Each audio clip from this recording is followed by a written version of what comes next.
cara membaca sejarah. Kata Spengler, ketika kita membaca dunia ini, ada dua sudut pandang. Kita melihat dunia sebagai alam, atau kita melihat dunia sebagai sejarah. Ini caranya beda. Jangan dicampur. Dunia sebagai alam, ya di situ kita melihat dunia ini dengan hukum alamnya, dengan kausalitasnya, dengan mekanismenya. Apa adanya yang sifatnya tetap di situ, itu dunia sebagai alam. Istilah beliau logic of space. Logic of space itu cara berpikir ruang. Contohnya gini loh. Dunia sebagai alam itu kalau membaca manusia ya. Orang Indonesia itu cirinya ramah-ramah. Nah, ini dunia sebagai alam. Kita lihat aspek statisnya. Nenek moyang kita dulu itu orang pelaut, tangguh-tangguh misalnya. Ini dunia sebagai alam namanya. Jadi kita melihat aspek ruangnya, logic of space-nya. Dunia sebagai alam ini mungkin relevan untuk hal-hal yang memang sifatnya tetap kausal. Seperti alam. Alam itu kan matahari terbit di timur, tenggelam di barat. Seperti itu terus. Air itu kalau dididihkan 100 derajat dia akan mendidih. Dipanasi 100 derajat dia mendidih. Nah, itu seperti itu terus. Minyak itu mendidih berapa derajat? Kalian tidak pernah belajar ini ya? Berarti tidak bisa dibawa untuk membaca dunia sebagai alam kalian. Kalian religius ya, kalau derajat-derajatan kalian kan ngertinya sholat itu pahalanya kalau jamaah dilipatkan 27 derajat. 27 derajat itu bedanya apa dengan 100 derajat tadi? Baik, jadi ini dunia sebagai alam. Kalian melihat fenomena yang tetap, yang pasti. Istilah beliau, things become. Dunia yang jadi. Barat itu begini. Kalau Tiongkok begini cirinya. Nah, kalau Indonesia begini. Nah, kalau Jawa begitu. Itu dunia jadi. Logic of space. Tapi ada cara pandang kedua. Ini yang disukai oleh Spengler, yaitu apa? Dunia sebagai sejarah. Sederhananya begini, dunia sebagai sejarah itu ada istilah logic of time, logika waktu. Kalau tadi saya bilang orang Indonesia itu ramah-ramah, dunia sebagai sejarah itu ada lanjutannya. Kapan itu? Tahun berapa itu? Ramahnya bagaimana? Dulu sama sekarang sama enggak? Ini membaca dunia sebagai sejarah. Berhubungan dengan pengalaman hidup. Jadi kalau di Jerman itu ada istilah Erleben, pengalaman yang hidup. Pengalaman yang hidup itu beda dengan pengalaman-pengalaman statis. Kalian berangkat ke sini naik motor mungkin karena rutin, itu mungkin pengalamanmu berangkat ke sini itu tidak hidup. Tapi tiba-tiba di jalan kamu ketemu mantanmu dulu. Terus kamu kaget luar biasa. Loh, ketemu lagi sama kamu. Berangkatmu ngaji malam hari ini itu namanya pengalaman yang hidup. Bagian dari sejarah kan kamu menyebutnya begitu.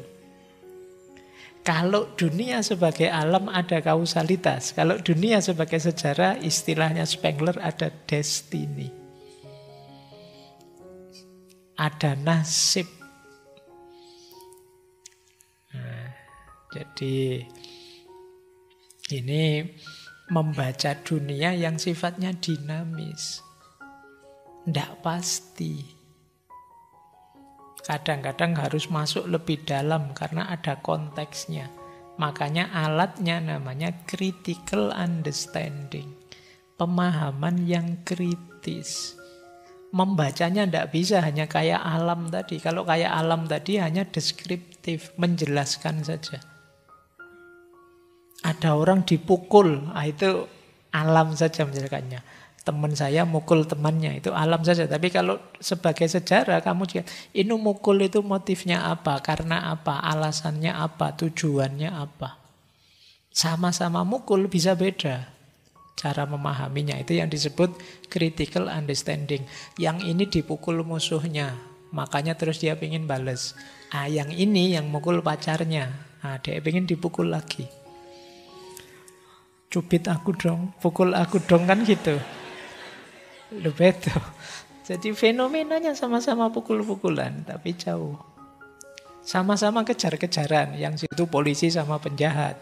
Tapi yang ini kejar-kejaran di pinggir pantai sambil ketawa-ketawa.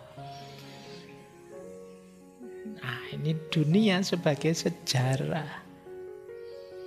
Baik, jadi istilah beliau things becoming. Jadi things becoming itu logic of time.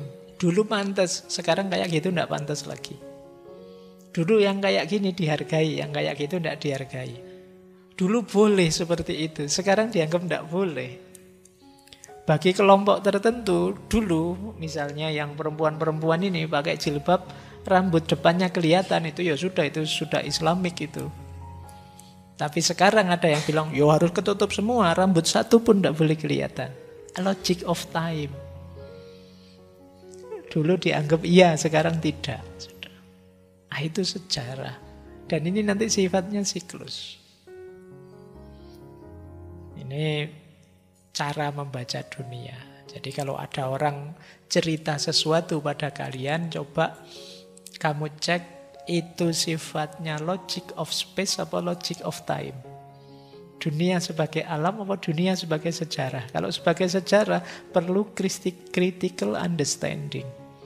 Kita harus paham ini kapan, dalam situasi apa, karena apa kejadiannya. Yang bisa saja beda-beda. Baik, kita lanjutkan ya. Jadi ini dasarnya ini. Berarti nanti kita membaca dunia sebagai sejarah. Pertimbangannya logic of time. Nah, ini yang beliau kritik. Jadi nanti ada dua istilah cara membaca sejarah. Yang satu beliau setuju, yang satu beliau tidak setuju. Ini yang beliau tidak setuju. Membaca secara Ptolemaik. Ini sebenarnya dari Ptolemeus. Ptolemeus itu tokoh ahli astronomi, filosof zaman Romawi, yang teori-teori astronominya terkenal sekali. Nah, ada cara membaca sejarah versi beliau yang dikritik oleh Spengler. Yaitu apa? Yang pertama beliau mengkritik cara membaca sejarah yang sifatnya progresi linier. Ini malam hari ini kayak kuliah beneran ya. Jadi progresi linier itu maksudnya apa? Kalian kalau membaca sejarah, bahwa sejarah itu selalu tambah maju, tambah maju, tambah maju. Manusia itu tambah rasional, tambah rasional. Ini gaya progresi linier. Manusia itu tambah beradab, tambah beradab. Dulu kita primitif, terus tambah pinter, tambah pinter, tambah pinter. Sekarang tambah beradab. Ini namanya progresi linier. Progresi linier itu apa? Ya sejarah itu delujur kalau bahasa Jawa nih, maju terus. Pokoknya tambah maju, tambah maju. Hari ini kurang maju, besok lebih maju, besoknya lebih maju lagi. Dan manusia dipandang seperti itu. Dan Spengler tidak setuju. Kenapa? Kelakuannya manusia itu tidak bisa kok digambarkan tambah maju, tambah maju. Ya kadang ada majunya, kadang ya mundur jauh. Dulu ada misalnya sejarah manusia yang kalau ada anak perempuan terus begitu lahir dikubur hidup-hidup, tidak senang punya anak perempuan. Terus kita merasa sekarang kita tidak ada begitu lagi, Kak. Kita lebih beradab, kata siapa. Sekarang kadang-kadang tidak hanya anak perempuan, anak laki-laki pun belum lahir digugurkan. Sudah lahir dibuang-buang. Banyak juga yang begitu. Kata siapa kita lebih beradab, lebih beradab. Kadang-kadang kita lebih biadab daripada orang yang kita sebut primitif sebelum kita. Oh, sekarang teknik bunuh orang itu kan macam-macam. Kalian kalau rajin baca cerita kriminal, berita kriminal itu, wah ngeri-ngeri. Ada yang dicor, ada yang Jadi, ndaklah kata siapa progresi linear. Bahkan di antara madhab sejarah itu kan ada yang sejarah bilang manusia tambah maju. Kalau ini kan mending manusia itu muter siklis. Ada yang bilang justru sejarah itu setback ke belakang. Jadi semakin dunia ini tua, semakin manusia itu biadab. Yang pada akhirnya yang namanya kiamat adalah titik di mana manusia total, hancur total, rusak. Nah, ini pandangan sejarah yang justru mundur.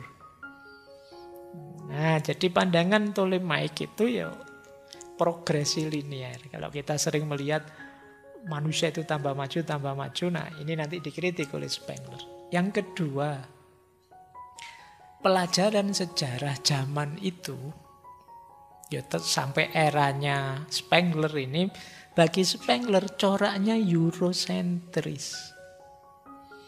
Eurocentris itu meletakkan Eropa sebagai parameter dan standar perkembangan manusia.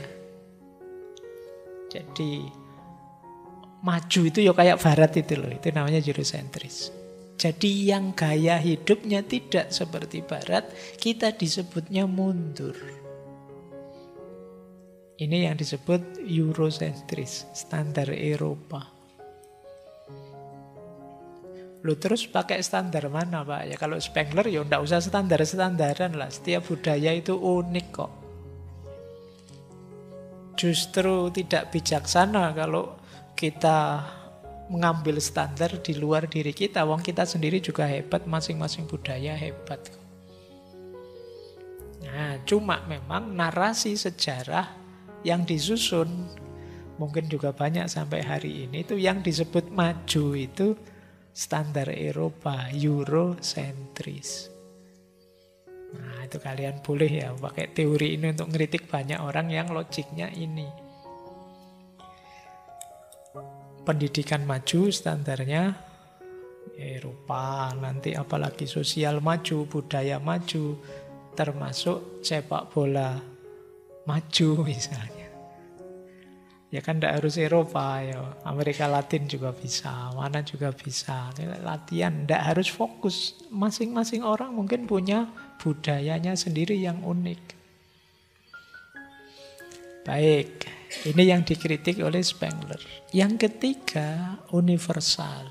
Universal itu sejarah itu hanya narasi, hanya cerita yang dikompilasi jadi satu, kemudian puncaknya ya barat.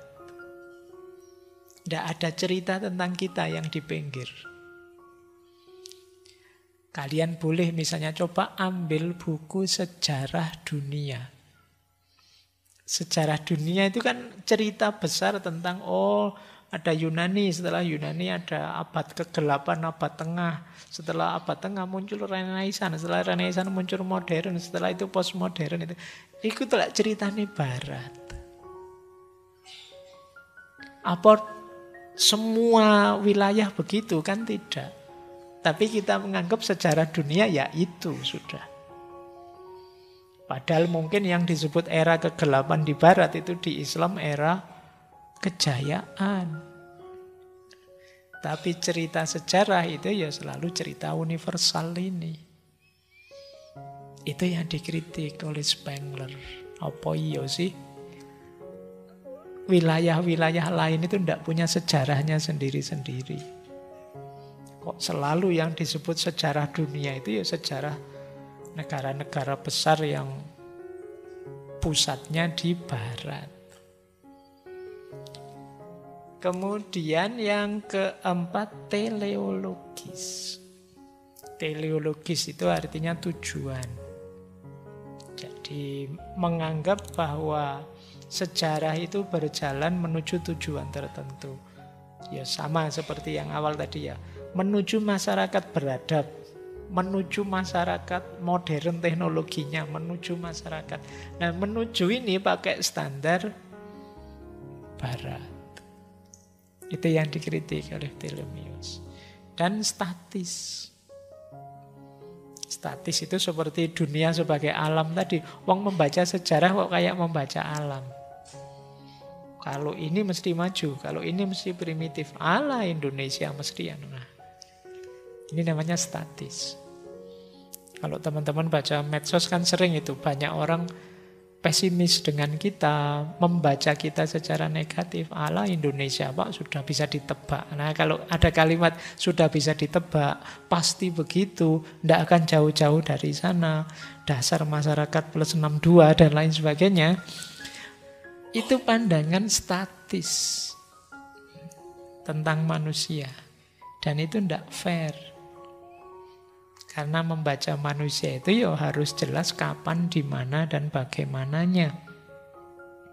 Tidak sekedar narasi deskriptif tentang fakta apa adanya. Itulah mengapa nanti Spengler menawarkan lebih setuju dengan perspektif Kopernikan. Kopernikus. Yang terkenal dengan teori heliosentrisnya, bahwa pusatnya itu tidak di bumi, pusatnya itu matahari. Nah itu sebenarnya nanti perspektif tentang sejarah apa? Bumi itu berputar. Jadi sejarah itu siklus. Jadi dia lahir, dia berkembang, dia dewasa, hidup, dan akhirnya mati. Itu yang disebut sejarah itu siklus. Kemudian relatif. Hati-hati ya memaknai relatif itu. Jadi relatif itu tidak sama persis dengan tidak pasti. Meskipun konotasinya bisa ke sana. Yang disebut relatif kalau dalam bahasa Inggris, relatif itu selalu relatif to. Berhubungan dengan apa dulu? Minum ini bagus enggak? Minum air putih misalnya. Baik enggak? Baik kalau pas kita ndak puasa. Itu yang disebut relatif. Lah kapan saja, dalam situasi apa dulu. Membaca buku bagus kalau pas ndak ujian yang harus close book. Kalau kamu ujian harus nutup buku kok ya baca buku, jelek. Itu yang disebut relatif. Jadi relatif itu tergantung apa, kapan, di mana, dalam situasi apa. Makanya kalau ada pertanyaan apapun tentang manusia, sering saya bilang kalau teman-teman tidak bisa jawab, jawab saja tergantung. Mesti benar. Karena apa? Tinggal dibuatkan konteksnya yang pas. Punya uang banyak, seneng atau tidak? Tergantung. Punya pasangan cakep, seneng apa tidak? Tergantung. Semuanya bisa tergantung. Kalau itu berhubungan dengan manusia, itu yang disebut relatif. Jadi relatif itu mungkin pasnya bukan tidak pasti, tapi tergantung. Tuh. Baik. Nah, sejarah juga begitu. Ya tergantung. Membunuh baik atau buruk, ya tergantung. Kasusnya apa, konteksnya bagaimana dulu. Ya, baik. Kemudian tentu saja non-Eurocentris dan pertumbuhan organik. Non-Eurocentris itu mbok yo jangan fokus Eropa saja. Budaya-budaya besar yang lain seperti Tiongkok, India, Timur Tengah juga punya ciri uniknya masing-masing. Termasuk Indonesia pasti juga punya ciri budaya uniknya sendiri. Dan organik. Jadi organik itu tumbuh, dewasa, turun, mati, bisa saja begitu. Sudah banyak budaya-budaya yang susut, turun. Mungkin sebentar lagi bisa mati. Misalnya apa ya? Yos termasuk kita lah yang di Jawa ini, coba dihitung berapa banyak khazanah budaya yang pelan-pelan mulai hilang. Saya tidak yakin teman-teman yang Jawa di sini banyak yang paham kalau ada mantenan terus sambutan pakai bahasa Jawa yang halus itu, mungkin banyak yang rooming masih ya. Kenapa? Kita tidak biasa. Dan itu mungkin pelan-pelan ngomong Jawa halus, budaya Jawa yang ini itu akan susut. Terus hilang. Pada akhirnya mati. Dulu di kita mungkin ada bahasa Sanskerta, tapi sekarang tidak ada. Mati. Itulah memang karakternya budaya, pertumbuhannya organik. Baik. Nah, kalau ini metodenya ya, tidak usah dibaca tulisannya, dengarkan penjelasan saya. Kalau mau baca tulisannya kamu mesti puyeng. Apa yang dipakai oleh Spengler untuk membaca sejarah? Metodenya, istilah beliau namanya morfologi komparatif. Morfologi itu bicara tentang struktur, kalau komparatif itu perbandingan. Sederhananya, morfologi komparatif itu setiap budaya, setiap peradaban dalam sejarah itu pasti ada polanya. Ayo kita pelajari pola ini. Fa'tabiru ya ulil absor itu sebenarnya menemukan pola-pola ini loh. Ya contohnya pola, oh ini kalau rakyatnya sudah mulai ngamuk, sebentar lagi mesti turun ini pimpinannya. Ini namanya pola. Oh kalau sudah banyak yang korupsi sebenarnya tidak lama lagi kok ada banyak sejarah. Ini namanya membaca pola. Itu yang disebut morfologi. Ayo kita temukan polanya. Kalau teman-teman ingin tambah baik mengelola sejarah, pahami pola-pola ini. Jangan sampai salah pola. Kapan kita harus lembut, kapan kita harus keras, tegas, kapan kita harus agak otoriter, kapan kita harus... Nah, itu kita baca pola-pola dalam sejarah. Karena dari pola itulah kita belajar nantinya. Nah, setelah ketemu pola-pola, ya jangan berhenti di satu pola dong. Belajar komparatif, banding-bandingkan pola-pola tadi. Oh kalau belajar dari Tiongkok kuno, oh kalau belajar dari Mesir kuno, oh kalau pengalamannya Islam, ketika dia jatuh di Baghdad dulu, benar-benar total jatuh itu bukan karena ketika dinastinya jatuh, tapi ketika tradisi intelektualnya habis, hancur misalnya. Nah ini kita belajar pola. Oh ternyata budaya-budaya unggul itu kuncinya tidak terletak di politik atau militer ternyata. Ternyata kuncinya ada di sains, penguasaan ilmu dan juga filsafat. Berarti kita harus menghidupkan ini kalau ingin memulai mendominasi peradaban. Ini namanya belajar pola. Oh ternyata spiritualitas itu justru bisa jadi pendorong majunya peradaban. Tidak membuat orang tambah mundur. Misalnya ada yang membaca pola masyarakat itu kalau tambah maju tambah anti agama misalnya. Tapi ada lagi loh. Kalau kita belajar dari sejarah tradisi ini justru ketika tambah kuat beragamanya tambah maju masyarakatnya. Ini gunanya komparasi. Selama ini kita jarang mengcompare. Kalau sudah membaca satu klaster, ya itu sudah. Akhirnya apa? Yang barat, ya terbaratkan sama sekali. Yang Islamis terus ingin menjiplak saja masa lalu budaya Islam. Atau ingin menghidupkan sama sekali budaya lama dan lain sebagainya. Ayo kita komparasi, kita pelajari pola-pola. Kemudian kita temukan versi terbaik yang bisa kita hidupkan saat ini.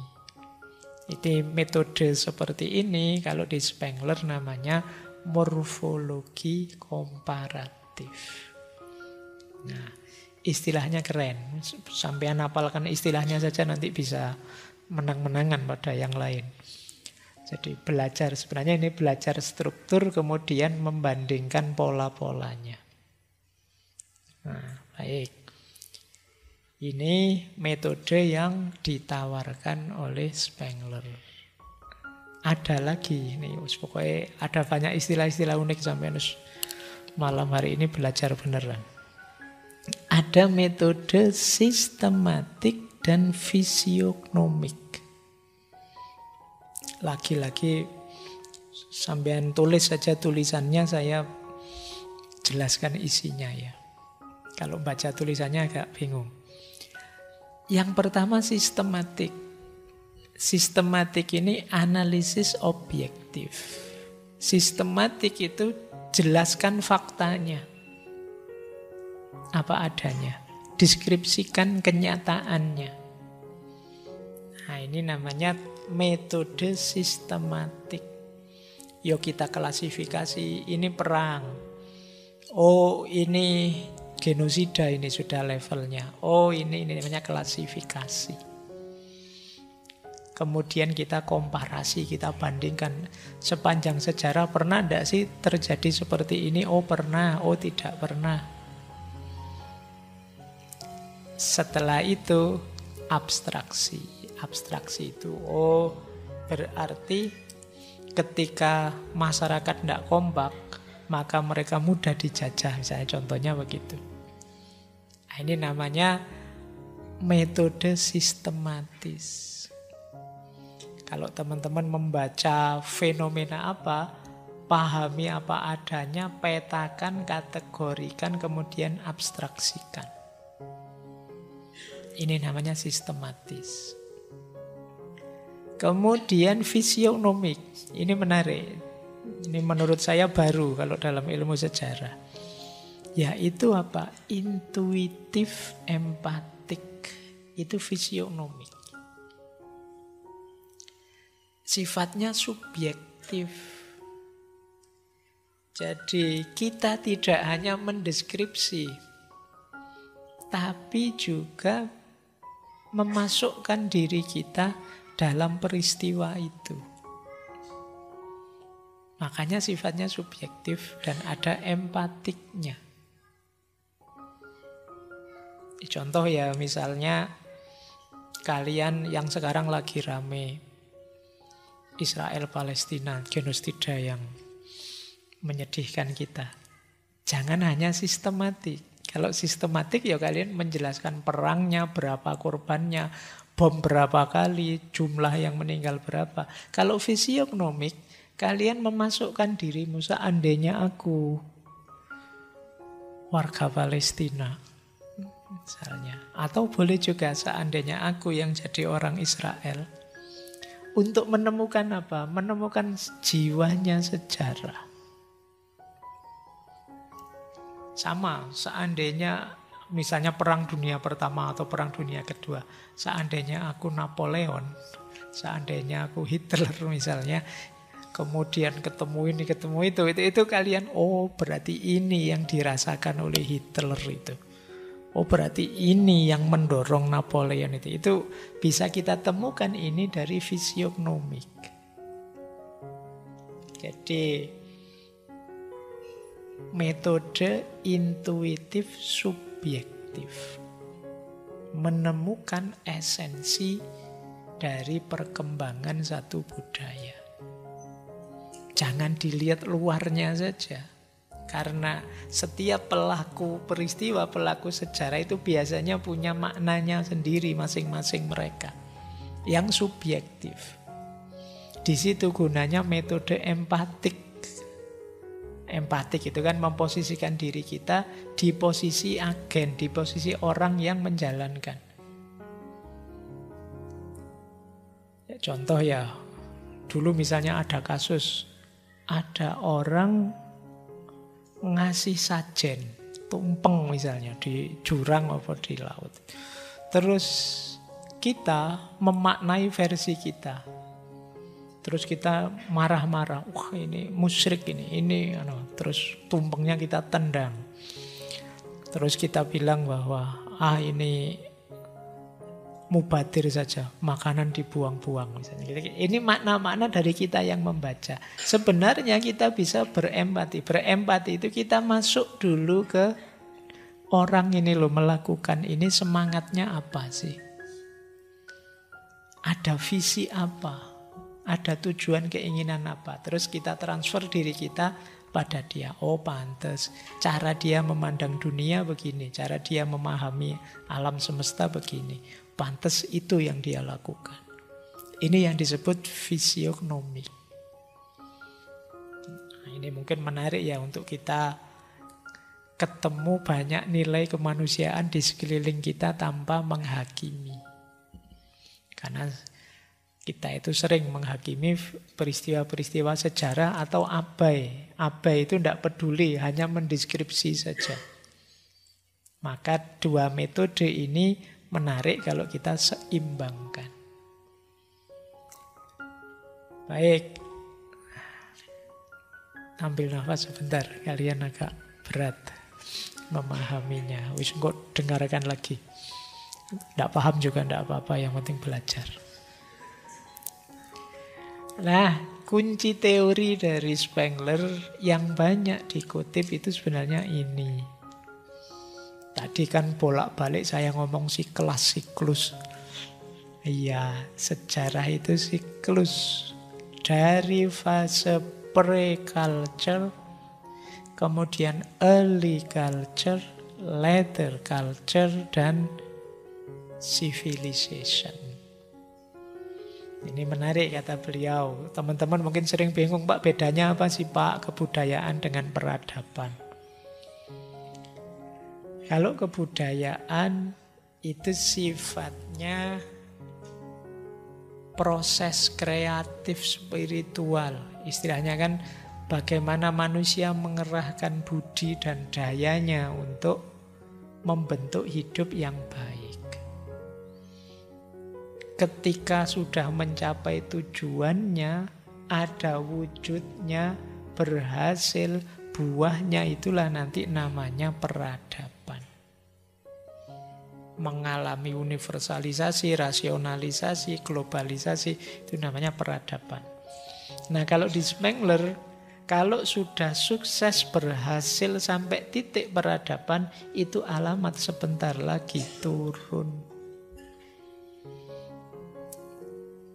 Nanti kita lihat kenapa begitu. Kenapa kok kalau sudah sampai peradaban terus turun. Karena peradaban itu perkembangan puncaknya. Jadi ketika sudah civilization itu sudah mulai banyak masalah-masalah. Tapi kalau masih di fase culture, budaya, itu masih banyak kreativitas, masih banyak pikiran, gagasan, masih terbuka. Tapi begitu masuk civilization, sudah mulai muncul pemapanan-pemapanan. Kalau sudah pemapanan itu biasanya mulai masalah.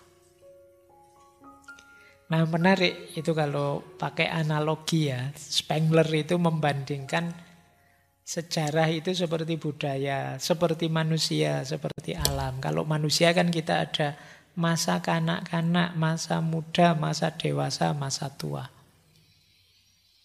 Kalau alam kita ada musim semi, ada musim panas, musim gugur, musim dingin. Ya untungnya Spengler orang sana, ada 4 musim. Kalau orang Indonesia musimnya cuma 2. Jadi mungkin teorinya tidak sebanyak ini mungkinnya, isinya cuma 2 mungkin. Ya pokoknya kapan kita menang, kapan kita kalah, mungkin begitu. Kalau menang itu musim panas, kemarau. Kalau kalah itu musim hujan, atau sebaliknya hujan itu menang, kemarau itu kalah. Monggo saja. Tapi karena beliau ada 4 musim, ya menggambarkan pertumbuhan jadi 4. Ternyata manusia juga mengalami 4 fase. Sejarah juga 4 fase, budaya juga 4 fase. Nanti kita pahami satu-satu ya 4 ini. untuk cermin diri kita belajar, kita ada di fase yang mana. Baik. Jadi ini siklus ya, pre-culture, early culture, later culture, dan civilization.